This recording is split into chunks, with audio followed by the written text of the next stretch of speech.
Students, आज हम discuss करने जा रहे हैं motion of a simple pendulum. जैसे कि प्रीवियस केस हमने डिस्कस किए, वो था मैथड को स्प्रिंग सिस्टम, एक ये सिस्टम डिस्कस किया, सेकंड सिस्टम डिस्कस किया बॉल एंड बॉल सिस्टम, और थर्ड और लास्ट वन जो है वो motion of a simple pendulum. ये वो सिस्टम होगा जो सिंपल हार्मोनिक मोशन को एग्जीक्यूट करेगा। इसके लिए हम सबसे पहले डायग्राम ड्रा कर लेते हैं। अब सबसे पहले हमने क्या किया कि एक सिस्टम लेट कर लिया जिसमें इंक्लूड था एक मैथ, ठीक है, और एक इनएक्सटेंसिबल स्ट्रिंग हमने लेट की, उसको हमने किसी फिक्स पोजीशन के साथ अटैच कर दिया। इनएक्सटेंसिबल स्ट्रिंग का मतलब ये होगा कि वो स्ट्रिंग जिसको फर्दर आप जो है वो स्ट्रेच नहीं कर सकते, ठीक है। अब क्या होगा कि अब ये बॉडी बिल्कुल क्या है, रेस्ट पे है, क्योंकि इसके डोनर फोर्स और फोर्स एक दूसरे के साथ जो है वो फैक्टर कैंसिल आउट कर रहे हैं, एक दूसरे के साथ वो बैलेंस हुई हुई है। अब डोनर फोर्स कौन सी एक्ट कर रही थी, वो था बॉडी का वेट W=mg, और अपवर्ड फोर्स क्योंकि हमने बात की स्ट्रिंग की, तो स्ट्रिंग में अपवर्ड जो फोर्स होगी जो अगेंस्ट था, जो हम कह सकते हैं ग्रेविटी या बॉडी के वेट की एक्ट कर रही है, वो कौन सी है, वो टेंशन, ठीक है। अब टेंशन और वेट जो है बैलेंस हुए हैं, तो वो एक दूसरे के इफेक्ट को क्या कर रहे हैं, कैंसिल आउट कर रहे हैं। अब यहाँ पे हम जो लेंथ सिलेक्ट की थी वो एल थी, ठीक है, स्ट्रिंग की। अब बॉडी क्योंकि मूव नहीं करी, क्योंकि हम इसके ऊपर कोई जो है वो हमने फोर्स अप्लाई नहीं की है, बॉडी की कौन सी पोजीशन है, ये मेन पोजीशन हो जाएगी। अब बॉडी में मोशन तब जो है वो इंट्रोड्यूस होगी जब इसमें हम क्या करेंगे, इसको जो है डिस्प्लेस करेंगे। अब हम क्या करते हैं, इस बॉडी को डिस्प्लेस करते हैं, इस पोजीशन पे लेके आते हैं। अब ये कौन सी पोजीशन है, ये बॉडी की एक्सट्रीम पोजीशन होगी, ठीक है, यानी कि यहाँ से यहाँ तक उसने क्या किया, बॉडी ने मैक्सिमम डिस्प्लेसमेंट जो है वो कवर किया, ठीक है, जिसको हम एक्स से डिनोट करते हैं। अब यहाँ पे जब लेके आते हैं तो डेफिनेटली बॉडी का वेट चेंज नहीं हुआ, ठीक है, वही रहा, सेम रहा, तो बॉडी का डेफिनेटली वेट क्या कर होगा, डाउनवर्ड, ठीक है, एज इट इज। अब यहाँ पे दो कंपोनेंट ड्रॉ करेंगे, ठीक है हम। अब एक कंपोनेंट आ जाएगा दिस वन, और सेकंड जो है उसके परपेंडिकुलर, जो बेसिकली जिसकी वजह से मोशन क्या होगी, एग्जीक्यूट होगी बॉडी में। अब ये जो आएगा, ये वाला जो कंपोनेंट आएगा, ये आएगा mg cos थीटा, और ये जो जिसकी वजह से बॉडी मूव करेगी, जिस कंपोनेंट की वजह से, जिस सेक्शन में आप कह सकते हैं कि बॉडी मूव कर रही है, वो आप लोगों के पास आ जाएगा mg sin थीटा। अब ये था हॉरिजॉन्टल, और इसके परपेंडिकुलर ये कंपोनेंट था, ठीक है। हॉरिजॉन्टल के लिए हम cos थीटा को यूज करते हैं, और वर्टिकल के लिए हम sin थीटा को यूज करते हैं। तो ये मोशन बेसिकली cos बनेगा बॉडी की, जो है वो मोशन का ये वाला कंपोनेंट।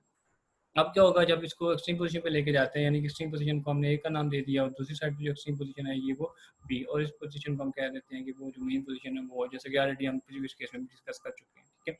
अब यहाँ पे एक्सट्रीम पोजीशन में लेके जाते हैं और बॉडी को क्या कर देते हैं, रिलीज कर देते हैं। अब जो ही हम रिलीज करेंगे तो बॉडी क्या करेगी, 2 and 4 मोशन एग्जीक्यूट करना स्टार्ट कर देगी अबाउट अ फिक्स पोजीशन। अब यहाँ पे मेन पोजीशन इसकी ये आ जाती है, इसी के सराउंडिंग में क्या करेगी, फिक्स यानी कि एग्जीक्यूट करेगी 2 and 4 मुझे, यानी कि इसके सराउंडिंग में वो ऑसिलेट करना स्टार्ट कर देगी। अब इसको हम थ्योरेटिकली जो है वो डिस्कस कर लेते हैं। अब वही डायग्राम जो मैं अभी हम डिस्कस कर चुके हैं। अब क्या सिंपल पेंडुलम मास एग्जीक्यूट सिंपल हार्मोनिक मोशन, कहते हैं सिंपल पेंडुलम है वो क्या कहता है, सिंपल हार्मोनिक मोशन एग्जीक्यूट करता है। It consist of a small Bob of a mass m suspended from a light string of length l fix at its upper and. अब वो कह रहे हैं कि हमने इसमें सिस्टम में क्या करना है, एक बॉब लेट करना है, ठीक है, और जिसको हमें लाइट स्ट्रिंग के साथ, लाइट स्ट्रिंग यानी कि जिसका हम क्या ये तो नहीं कह सकते कि जो है वो मैसलेस है, क्योंकि मैसलेस तो नहीं, लेकिन हम कह सकते हैं जो उसका मैस होगा वो निग्लिजिबल होगा, ठीक है, क्योंकि बॉडी का सारा मैस जो है वो इस पॉइंट पे क्या कर रहे हैं, एक्ट कर रहे हैं, डाउनवर्ड वर्टिकल डाउनवर्ड एक्ट कर रहे हैं। In the equilibrium position O, the net force on the bob is 0 and the bob is stationary। अब क्योंकि यहाँ पे बॉडी जो है वो वर्टिकली डाउनवर्ड एक्ट करे, क्योंकि बॉडी का वेट जो है वर्टिकली डाउनवर्ड एक्ट कर रहे हैं, तो क्या होगा कि बॉडी यहाँ पे स्टेशनरी होगी, रेस्ट पे होगी, क्योंकि इसके अपवर्ड फोर्स जो अप्लाई हो रही है वो कौन सी है, वो टेंशन, और एक दूसरे के ये बैलेंस हुई हुई है दोनों फोर्स, डाउनवर्ड और अपवर्ड, वो एक दूसरे के इफेक्ट को क्या कर देंगे, कैंसिल आउट कर देंगे। Now if we bring the bob to extreme position A, the net force is not zero। अब वो कहते हैं कि जब हम इसको एक्सट्रीम पोजीशन पे लेके जाएंगे तो नेट फोर्स है वो जीरो नहीं होगी, क्योंकि जब वहां पे हम लेके जाते हैं, अभी तक हमने इस स्ट्रक्चर में क्या किया, फोर्स अप्लाई किया। अब जब हमने फोर्स अप्लाई की, बॉडी ने डिस्प्लेसमेंट कवर किया, क्योंकि ऑलरेडी हमने डिस्कस किया कि जो फोर्स और डिस्प्लेसमेंट है वो एक दूसरे के डायरेक्टली प्रोपोर्शनल है, तो जितनी फोर्स आप ज़्यादा अप्लाई करेंगे उसमें डिस्प्लेसमेंट उतना नहीं आएगा। अब उस फोर्स के अप्लाई करने की वजह से जब हम इस पोजीशन पे पहुंचेंगे तो उसमें एक फोर्स स्टोर हो चुकी है, जो जिसको हम क्या कहते हैं, रिस्टोरिंग फोर्स। अब क्या होगा कि there is no force acting along the string as the tension in the string cancel the components of weight mg cos theta। अब यहाँ पे भी कोई फोर्स एक्ट नहीं कर रही क्योंकि अपवर्ड फोर्स यहाँ पे टेंशन ठीक है डाउनवर्ड जो है वो ये कंपोनेंट और जो अपवर्ड फोर्स एक दूसरे के इफेक्ट को क्या कर रहे हैं यहाँ पे कैंसिल आउट कर रहे हैं। there is no motion along this section और इसी वजह से यहाँ पे कोई मोशन जो है वो एक्सिक्यूट नहीं होगी बॉडी में। The component of the weight mg sin theta is directed towards the mean position and acts as a restoring force। अब ये जो कंपोनेंट है जो वेट का बनना था परपेंडिकुलर था, ठीक है, अब वो क्या करेगा, उसकी जो पोजीशन होगी वो टुवर्ड्स द मीन पोजीशन होगी जब इसको हम क्या करेंगे रिलीज करें, क्योंकि इसमें रिस्टोरिंग फोर्स जो है वो स्टोर हो चुकी है। Due to this due to the bob start moving towards the mean position O at O, the bob has got the maximum velocity and due to inertia it does not stop at O, rather it continues to move towards the extreme position B। अब अगर जब वो mean position की तरफ क्या करेगा, move करेगा, तो उसने स्टॉप नहीं करना बल्कि इधर से वो कंटिन्यूसली मूव करते रहना है। और एक बात के जब वो towards the mean position move करेगा तो मीन पोजीशन में जब पहुंचता है तो वहाँ पे उसकी जो वेलोसिटी आती है वो क्या होती है, वो मैक्सिमम आएगी, वेलोसिटी मैक्सिमम आएगी। During its motion towards point B, the velocity of the bob decreases due to the restoring force। अब वो कहता है जब ओ पोजीशन से यानी मेन पोजीशन से इस लेफ्ट साइड पे एक्सट्रीम पोजीशन की तरफ मूव करेगा तो उसकी जो वेलोसिटी में या स्पीड में क्या आएगा, चेंज आना स्टार्ट हो जाएगा। अगर हम यहाँ पे कहते हैं कि लेट्स सपोज एयर है तो एयर फ्रिक्शन भी उसके ऊपर क्या करती है, ऐड करती है, जिसकी वजह से उसकी मोशन अपोज हो रही होती है और बॉडी की जो स्पीड है वो ऐसे ऐसे कम होना स्टार्ट हो जाएगी।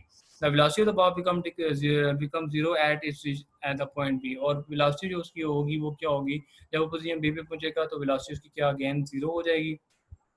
Then the restoring force mg sin theta still acts towards the mean position O and due to this force the bob again start moving towards the mean position O। अब वो कहता है जब वो एक्सट्रीम पोजीशन में पहुंचेगा तो again उसने towards the mean position की तरफ क्या करना है, मूव करना है, क्योंकि इधर भी हम देखें तो वही कंपोनेंट बन रहे होंगे mg sin theta और अगर हम इस वेट की बात करें तो mg cos theta आ जाएगा। अब वो अगेन इस तरफ मूव करना वो स्टार्ट कर देगा, यानी कि ऑसिलेट करेगा, कंटिन्यूसली ऑसिलेट करना स्टार्ट कर देगा।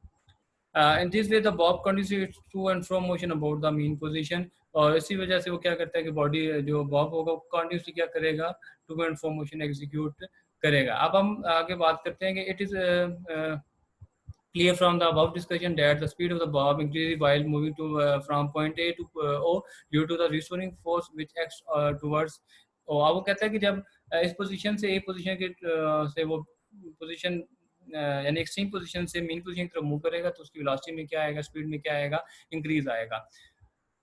Then therefore acceleration of the bob is also directed toward। और अब यही बात कर रहे हैं कि इसी वजह से जो एक्सेलेरेशन की डायरेक्शन होती है उसकी हमेशा वो मीन पोजीशन की तरफ ही आती है, क्योंकि जो एक्सेलेरेशन में या वेलोसिटी में जब चेंज आएगा तो डेफिनेट एक्सेलेरेशन में क्या आएगा, चेंज, एक्सेलेरेशन रिड्यूस होता है बॉडी में जब वेलोसिटी में चेंज होता है with respect to time. Similarly when the bob moves from O to B its speed decreases due to restoring force which against to acts towards। और वही बात के जब वो O पोजीशन से B पोजीशन की तरफ मूव करेगा तो उसकी स्पीड में वेलोसिटी में क्या आएगा, चेंज आता है।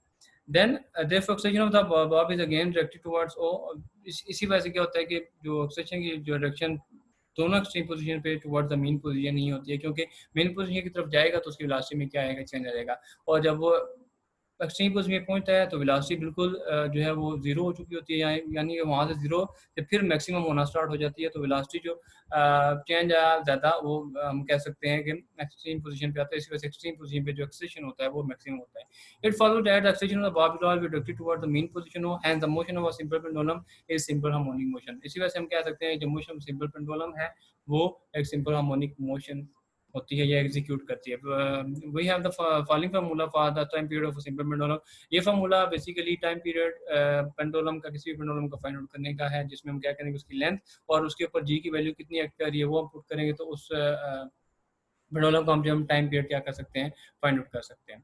अब नीचे उसने सिंपल हार्मोनिक मोशन की डेफिनेशन गिवन की हुई है कि simple harmonic motion occurs when the net force is directly proportional to the displacement from the mean position and always directly towards the mean position। कहते हैं सिंपल हार्मोनिक मोशन तब अकर होती है कि जब नेट फोर्स जो है वो डायरेक्टली प्रोपोर्शनल डिस्प्लेसमेंट की, यानी कि जितनी फोर्स आप लोग ज्यादा अप्लाई करेंगे उतना उसमें डिस्प्लेसमेंट ज्यादा आएगा और जितना डिस्प्लेसमेंट ज्यादा आएगा उतनी उसमें जो उसकी एक्सेलरेशन होगी वो उतनी ही ज्यादा होगी। From the mean position and always directly towards the mean position. और जब आप उसमें क्या करते हैं, फोर्स अप्लाई करते हैं तो उसमें रिस्टोरिंग फोर्स जो है वो क्या होती है, इंट्रोड्यूस होती है, उसकी हमेशा direction towards the mean position ही होगी। In other words when object oscillates about a fix position, mean position, जिसको फिक्स पोजीशन होती है जो मीन पोजीशन आती है, मिड पॉइंट, इसी के अराउंड वो क्या कर रहा होता है, ऑसिलेट कर रहा होता है। About a fixed position such that its acceleration is directly proportional to the displacement from the mean position and always directly towards the mean position, its motion is called simple harmonic motion। और ये कह रहा है कि जब वो कोई भी ऑब्जेक्ट ऑसिलेट करता है, ठीक है, तो उसका जो एक्सेलेरेशन होता है वो डायरेक्टली प्रोपोर्शनल होता है डिस्प्लेसमेंट की, क्योंकि जितना आप लोग उस बॉडी को डिस्प्लेस ज़्यादा करेंगे उतना ही उसमें एक्सेलेरेशन क्या होगा, ज़्यादा प्रोड्यूस होगा due to change in velocity, ठीक है। अब time period of a pendulum is time to complete one cycle. अब टाइम पीरियड वो है कि जिसमें बॉडी अपना एक साइकिल कंप्लीट करे। अब वो कैसे, अब यहाँ से बॉडी हम कहते हैं ये एक्सट्रीम पोजीशन थी, यहाँ से हमने इसको रिलीज किया, बॉडी यहाँ से मूव करके इधर आई, फिर यहाँ से उसने यहाँ तक, ये बेसिकली एक ऑसिलेशन जो है वो पूरी कंप्लीट होगी। कैसे, अब एक ऑसिलेशन आप कैसे डिस्कस करेंगे कि ये एक हाफ सर्कल, देन वापस मूव करेगा तो ये हाफ सर्कल। अब हाफ सर्कल और हाफ सर्कल दोनों को हम क्या करते हैं, ऐड अप करते हैं, जिस ऐसे हम कह सकते हैं कि हाफ, ठीक है, और फिर उसको ऊपर से हम अगर मीट करवाएं तो आपके पास एक पूरा सर्कल बन जाता है। जिस तरह हम इसको फर्दर जो है वो डिस्कस कर लेते हैं। अभी यहाँ पे हम क्या करते हैं कि एक जो है वो सर्कल ड्रॉ कर लेते हैं। अब एक हमने सर्कल ड्रॉ कर लिया, अगर हम इसको हाफ करें, इसको मिड से हाफ कर देते हैं। अब ये जो ऑसिलेशन होगी, यानी कि जो ऑब्जेक्ट ऑसिलेट कर रहा था, अब इस पॉइंट से हम कहते हैं कि इस पॉइंट से वो मूव करके ऐसे आएगा, ठीक है, दिस वन, ठीक है, फिर वापस वो मूव करके यहाँ तक जाए। तो ये बेसिकली क्या है, पूरी एक वाइब्रेशन ऑसिलेशन कंप्लीट हुई, ठीक है। अब हाफ ये था और वापस जो उसने हाफ रिटर्न किया, अगर हम इन दोनों को क्या करें, मीट करें ऐसे, हाफ ऐसे और ऊपर उसके साथ दूसरा मीट करवा, तो एक पूरा क्या बन जाएगा, ये एक सर्कल कंप्लीट हो जाता है। तो इसी वजह से उसने क्या है कि जो time period of pendulum is time to complete one cycle, के वो साइकिल यानी कि उस साइकिल को कंप्लीट करने के जितना टाइम रिक्वायर होगा उसको हम क्या करेंगे, उसको हम टाइम पीरियड कहेंगे। जैसा कि अभी हमने यहाँ पे भी डिस्कस किया कि एक पूरा सर्कल जो उसने कंप्लीट किया वो कैसे किया, कि हाफ दिस इस स्ट्रक्चर में और हाफ इस स्ट्रक्चर में, उसको हम पैच करें, दोनों को जोड़ें तो एक पूरा सर्कल बन जाएगा। तो इसके लिए जितना टाइम यहाँ से यहाँ तक, फिर यहाँ से वापस जाने तक जितना टाइम रिक्वायर होता है उसको हम क्या कहते हैं, टाइम पीरियड कहते हैं उस बॉडी का, ठीक है। अब एक बात कि the period of a pendulum is independent of its mass and amplitude. तो जो पीरियड होता है वो पेंडुलम का वो इंडिपेंडेंट होता है, यानी कि वो डिपेंड नहीं करता बॉडी के मास के ऊपर या एम्पलीट्यूड के ऊपर। तो अब वो किस पे डिपेंड करता है, आज का आपने टॉपिक डिस्कस किया, इसमें आप लोगों को समझ आ गया होगा कि वो बेसिकली टाइम पीरियड वो किस पे डिपेंड करता है। तो इसका आंसर आप लोग मुझे नीचे कमेंट में करें। अगर आप लोगों का इस रिलेटेड कुछ हो सके, आप लोगों को टॉपिक समझ आ गया होगा, अगर इस रिलेटेड कोई भी क्वेश्चन हो तो आप लोग मुझे नीचे कमेंट में पूछ सकते हैं।